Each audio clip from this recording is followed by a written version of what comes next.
합비가 없다. 약간 공을 좀 덜 들인 타겟이 되지 않나.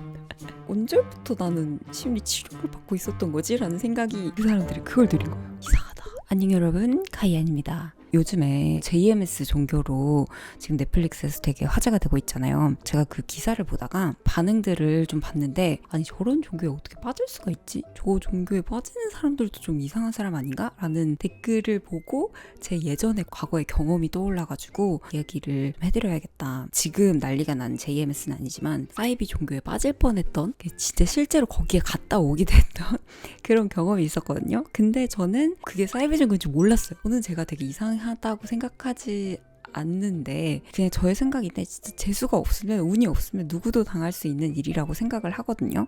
그래서 여러분들이 제 이야기를 들으시고 그런 경험하지 않으시기를 바라면서 이번에 ASMR을 준비를 해봤습니다. 2017년도 2018년도 이쯤의 일이었어요. 심리학 공부를 시작해서 학사를 다시 따고 있을 때였거든요. 도비 아시죠? 도비가 저한테 연락이 왔어요. 심리학 공부를, 그때는 스터디라고 했던 것 같은데, 공부도 알려주고 같이 공부도 하고 그런 단체다. 그래서 본인도 가볼 예정이니까 저도 가보라는 거예요. 학교 끝나고도 사람들이랑 같이 모여서 할 수 있고, 거기에 전문가가 있다고 했으니까 그 전문가랑 같이 공부를 하면 너무 좋을 것 같은 거예요. 그래서 좋다. 연락처를 받아서 어떤 카페 같은 데에서 만났어요. 그분이 한 40대 정도 여자분이었는데 생긴 게 약간 심리 전문가같이 생겼어요.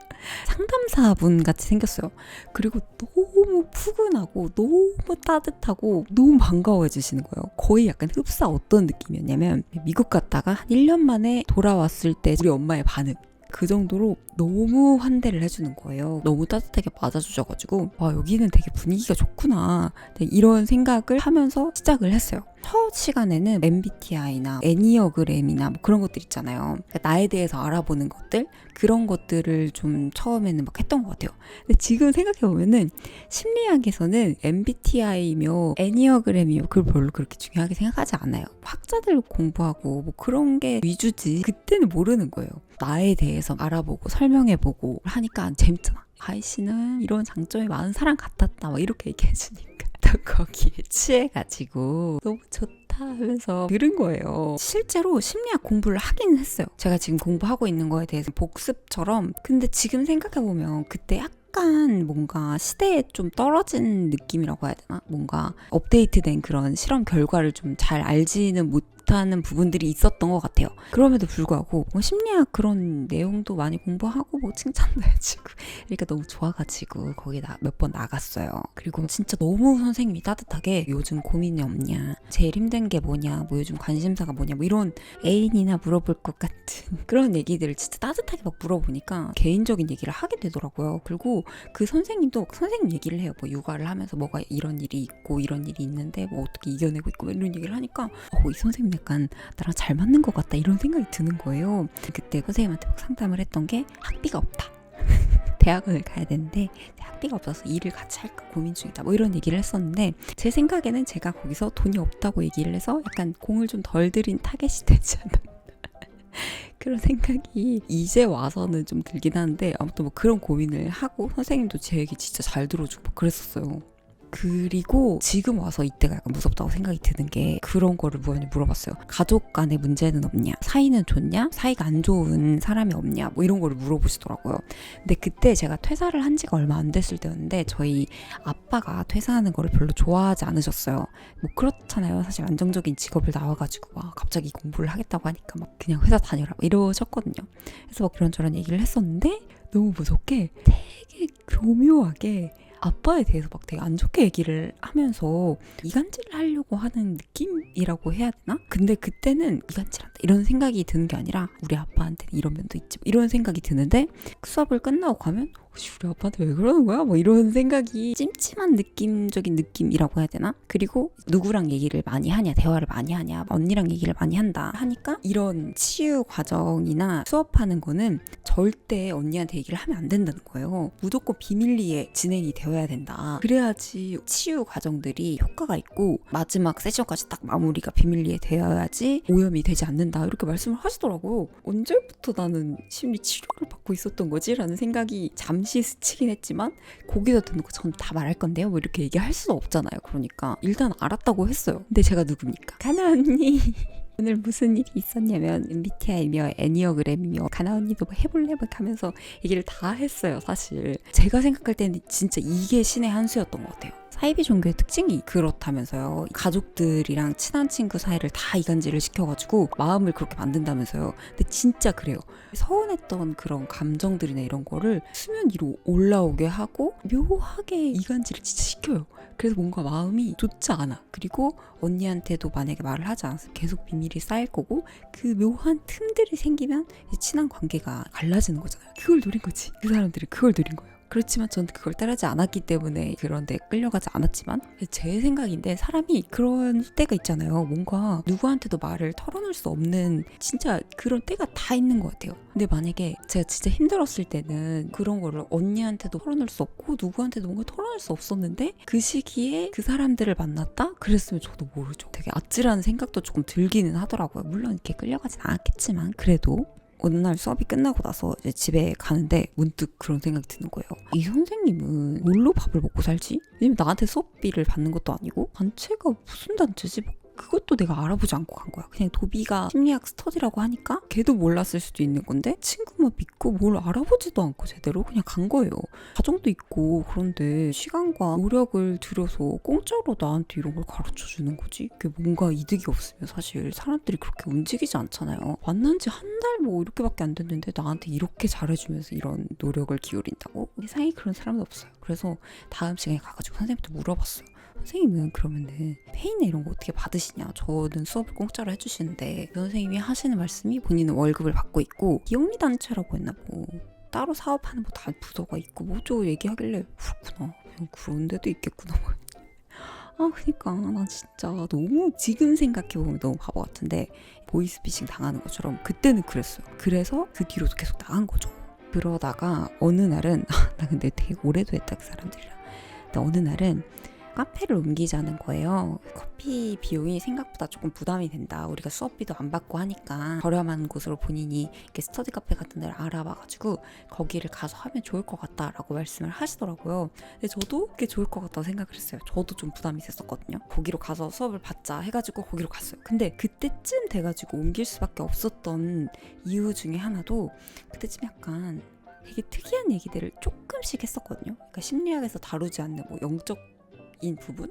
근데 심리학에서 또 영적인 부분을 안 다루진 않아요. 그래서 뭔가 내가 지금 그 영적인 부분을 많이 다루는 이 신 문물을 못 받아들이는 건가 막 이렇게 생각을 할 때쯤이었는데 그런 영적인 얘기를 할 때마다 옆 테이블에서 사람들이 쳐다보는 거예요. 그게 느껴졌거든요. 그러니까 그 선생님도 느껴졌겠죠. 그래서 옮길 수밖에 없었던 것 같아요. 지금 생각해보면. 근데 그때도 약간 고지고대로 믿었어. 그 선생님이 말하는 그대로. 그래가지고 옮겼는데 옮긴 그 장소가 너무 이상한 거예요. 딱 들어갔는데 약간 기운이라고 해야 되나? 느낌이 좀 이상해. 일단 방 색깔이 연두색이야. 그러니까 카페 이런 느낌이 아니에요. 전혀. 간판도 없었던 거 되게 조그맣게 있었던 거 그랬고 느낌이 되게 싸하다고 해야 되나? 구조가 어떻게 됐냐면 우리 피아노 학원 다니면 큰 방에 피아노 방 이렇게 있잖아요. 그런 것처럼 큰 방에 이렇게 방들이 여러 개가 있더라고요. 거기에 선생님이랑 저랑 가가지고 이제 공부를 하고 나오고 이상하다.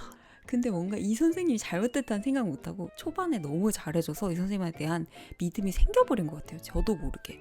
저 같은 끌려온 사람들이 있을 거 아니에요. 이렇게 상태를 보면 걔도 약간 나랑 비슷해. 뭔가 약간 눈이 좀 뭐지? 이런 눈빛들. 내가 느끼고 있는 지금 이 감정들이 혼란스러운 감정들이 쟤도 느끼고 나도 느끼고 이거 뭔가 조금 이상하다. 이런 생각이 들더라고요. 이상하다라고 생각은 했지만 수업은 계속 들었어요. 언니랑도 이렇게 실시간 공유를 했는데 언니도 뭔가 이상한 것 같다. 너가 한번 지켜봐라. 정신 똑바로 차리고 있어라. 돈 없다고 하고. 그리고 뭐 이때 사후 얘기 이런 얘기를 되게 많이 했어요. 유튜브나 그런 것들을 많이 보여주면서 사후 세계 경험들 있죠. 그런 것들을 적극적으로 하기 시작하더라고요. 죽었을 때 임사체험이라고 하죠. 그 체험을 했던 사람들이 공통적으로 하는 그런 주장들 죽어 있잖아요. 저 약간 소름 끼치는데 어떡하지? 그 영혼이 그 주변과 스스로를 본대요. 그리고 나서 이제 없어지면 죽음이 되는 거고 다시 그 몸으로 들어가게 되면 다시 살아난다는 거예요. 근데 이거 생각해보면 또 영화 같은 데서 본 것 같기도 하고 그래서 집에 가면서 이 심리학 심리학에서는 분명히 과학적이지 않고 증명되지 않은 사실은 다루지 않는데 이게 뭐지? 근데 사주 좋아하잖아요. 그런 것처럼 듣다 보면 좀 재밌어. 사후세계가 있는 건가? 좀 재밌으니까 그 시간이 되게 빨리 가고 흥미롭더라고요. 근데 최면에서 딱 깨면 집에 오면서 와, 이 심리학이 아닌데 이러면서 이제 오는 거죠.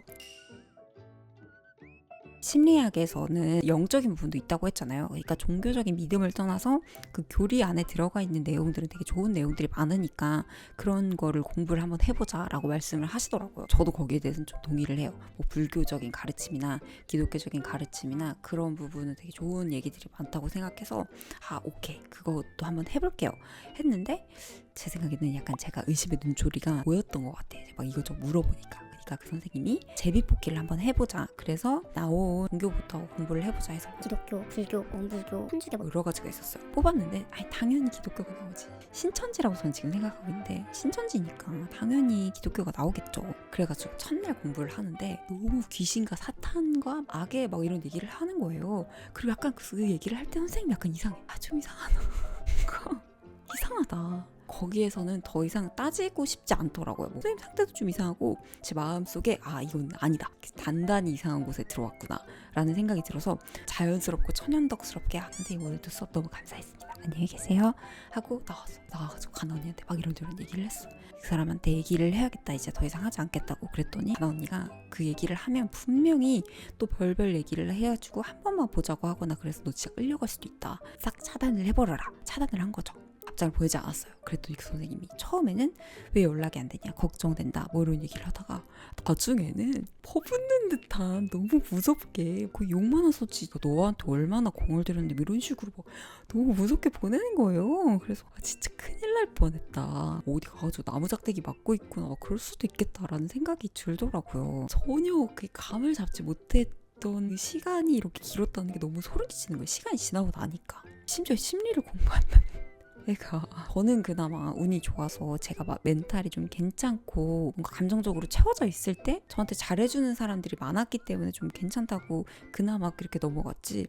만약에 제가 진짜 마음이 너무 어려웠거나 외로웠거나 그럴 때였다면 그랬다면은 진짜 쉽지 않았을 것 같다는 생각도 들더라고요. 그리고 여러 명이 붙어가지고 그날 하루를 만들기도 한대요. 예언을 하는 것처럼 얘기를 하고 나서 같은 팀 중에 다른 사람이 안 좋은 일을 만들어버린다거나 그렇기도 한다고 하더라고요. 진짜 근데 그러면 당해낼 재간이 없잖아요. 또 위로도 그쪽에서 해줄 거 아니야. 그러니까 이게 조심한다고 될 문제인지는 모르겠지만 어떤 사람이 나한테 맹목적으로 너무 잘해주거나 뭔가 좀 이상하다는 생각이 들면 좀 고민을 해보시는 게 좋을 것 같기도 하더라고요.